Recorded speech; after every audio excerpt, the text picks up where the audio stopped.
پیارے دوستو السلام علیکم۔ آج میں آپ کو حضرت امام جعفر صادق علیہ السلام کی کہانی سناؤں گی۔ کنڈوں کی نیاز سے متعلق حضرت امام جعفر صادق علیہ السلام کی کہانی ایک مشہور روایت اور عقیدت کا حصہ ہے جو برصغیر میں خاص طور پر صوفی مسلمانوں کے درمیان مقبول ہے۔ یہ روایت عقیدت مندوں کے ایمان اور محبت کا اظہار ہے جسے مخصوص طریقے سے ادا کیا جاتا ہے۔ اس روایت کے پس منظر، فلسفے اور اس کی ادائیگی کے طریقے پر روشنی ڈالنے کے لیے میں آپ کو تھوڑی سی تفصیل دوں گی۔ حضرت امام جعفر صادق علیہ السلام کا تعارف۔ حضرت امام جعفر صادق علیہ السلام مسلمانوں کے چھٹے امام ہیں اور آپ کا شمار اہل بیت اطہار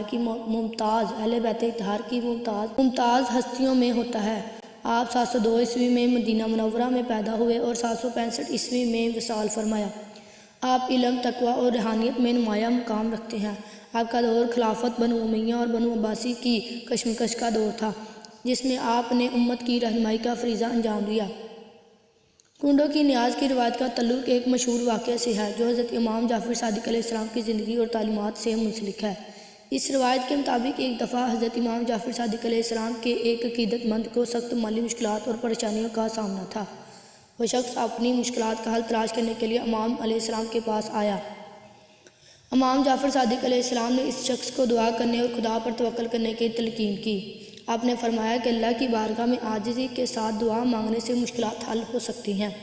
امام نے اسے بتایا کہ خدا کی راہ میں خیرات کرنے اور نیت خالص رکھنے سے برکت حاصل ہوتی ہے۔ اس شخص نے امام جعفر صادق علیہ السلام سے وعدہ کیا کہ اگر اس کی مشکلات حل ہو گئیں تو وہ ایک خاص طریقے سے اللہ کی راہ میں خیرات کرے گا۔ امام نے اسے یہ نذر ادا کرنے کے لیے ایک مخصوص طریقہ بتایا جو آج کنڈوں کی نیاز کے طور پر منایا جاتا ہے۔ کنڈوں کی نیاز کے پیچھے کئی اہم روحانی اور سماجی مقاصد کشیدہ ہیں۔ یہ نیاز دراصل اللہ کے احسانات کا شکر ادا کرنے کا ایک ذریعہ ہے۔ یہ روایت برکت، رزق اور خوشحالی کی دعا کے لیے کی جاتی ہے۔ اس نیاز کے ذریعے لوگ مل بیٹھ کر کھانا کھاتے ہیں جو سماجی برابری اور محبت کو فروغ دیتا ہے۔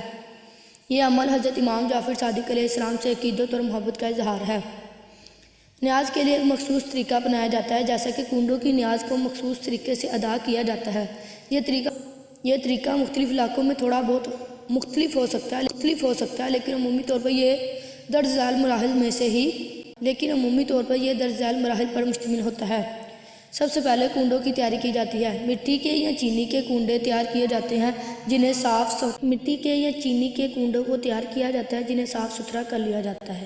پھر حلوے کی تیاری کی جاتی ہے۔ مخصوص حلوہ تیار کیا جاتا ہے جو عام طور پر میٹھے چاول یا گندم کے آٹے سے بنتا ہے۔ پھر فاتحہ خوانی اور دعائیں کی جاتی ہیں جن میں امام جعفر صادق علیہ السلام کی تعلیمات کو یاد کیا جاتا ہے۔ یہ نیاز خاندان، پڑوسی اور غربا میں تقسیم کی جاتی ہے۔ کنڈوں کی نیاز کی روایت نے مختلف معاشرتی اور مذہبی پہلوؤں پر گہرا اثر ڈالا ہے۔ اس عمل سے لوگ روحانی سکون حاصل کرتے ہیں۔ نیاز تقسیم کرنے سے معاشرتی فرق کم کرنے میں مدد ملتی ہے۔ یہ روایت امام جعفر صادق علیہ السلام اور دیگر اہل بیت کی قربانی اور تعلیمات کو زندہ رکھنے کا ذریعہ ہے۔ کہانی کے مطابق ایک غریب عورت جو مالی تنگی اور مایوسی کا شکار تھی اس نے امام جعفر صادق علیہ السلام سے دعا کی درخواست کی۔ امام نے اس دعا کے ساتھ نیاز کا وعدہ کرنے کا مشورہ دیا۔ اس عورت نے نیت کی اگر اس کی مشکلات ختم ہو گئیں تو وہ کنڈوں کی نیاز کرے گی۔ اللہ کی رحمت سے اس کی مشکلات ختم ہوگی اور اس نے امام کی ہدایت کے مطابق نیاز ادا کی۔ کنڈوں کی نیاز کی یہ روایت محبت، شکر گزاری اور قربانی کے فلسفے پر مبنی ہے۔ یہ روایت ہمیں یہ سکھاتی ہے کہ خدا کی راہ میں خیرات اور نذر و نیاز کے ذریعے برکت اور خوشحالی حاصل کی جا سکتی ہے۔ حضرت امام جعفر صادق علیہ السلام کی تعلیمات اور شخصیت اس روایت کا مرکزی حصہ ہے جو لوگوں کے ایمان کو تقویت دینے اور محبت و بھائی چارے کو فروغ دینے کا ذریعہ ہے۔ حضرت امام جعفر صادق علیہ السلام کی تعلیمات میں ایک اہم پہلو یہ تھا کہ انسان اپنے کردار کو بہتر بنائے اور معاشرتی ذمہ داریوں کو پورا کرے۔ کنڈوں کی نیاز ہمیں یاد دلاتی ہے کہ ہماری زندگی کا مقصد صرف اپنی ضروریات پوری کرنا نہیں بلکہ دوسروں کی مدد کرنا بھی ہے۔ یہ عمل ہمیں سخاوت، عاجزی اور شکر گزاری سکھاتا ہے۔ عملی زندگی میں جب ہم اس نیاز کو اپناتے ہیں تو یہ نہ صرف ہماری روحانی ترقی کا باعث بنتا ہے بلکہ معاشرتی تعلقات کو بھی مضبوط کرتا ہے۔ نتیجہ یہ نکلتا ہے کہ کنڈوں کی نیاز ایک بابرکت عمل ہے جو نہ صرف حضرت امام جعفر صادق علیہ السلام کی تعلیمات کی یاد دہانی کرواتا ہے بلکہ عملی زندگی میں خیرات، محبت اور اتحاد کے جذبات کو فروغ دیتا ہے۔ یہ عمل ہمیں یہ یہ سبق بھی دیتا ہے کہ دین اسلام کی اصل روح عبادت کے ساتھ ساتھ دوسروں کی خدمت اور خیرات میں مضمر ہے۔ امید کرتی ہوں کہ آپ کو آج کا واقعہ پسند آیا ہوگا۔ اگر آپ کو یہ واقعہ پسند آئے تو پلیز چینل کو لائک اینڈ سبسکرائب ضرور کیجیے گا۔ اللہ حافظ۔